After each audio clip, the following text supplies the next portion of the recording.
Frieren Season 2 was like Hades 2 for me in that it was more of the same great content, which makes it kind of hard to think of any commentary for. This show masterfully crafts a tangible atmosphere, and the world building makes everything feel lived in and genuine.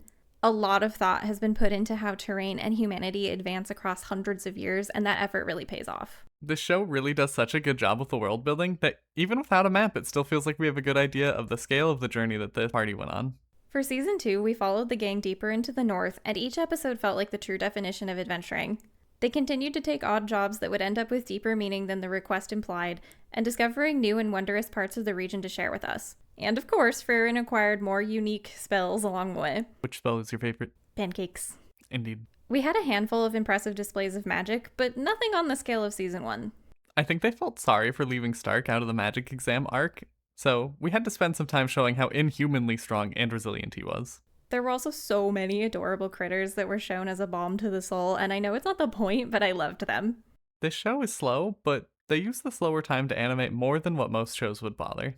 Now, Frieren isn't an obsession level show for me, so I can't rate it at a full 10 stars. It doesn't activate my brain in the same way that it does for other people, and not to trauma dump, but I think it's because losing important people to death isn't a novelty in my life, and slowing down to be present in the current moment isn't either.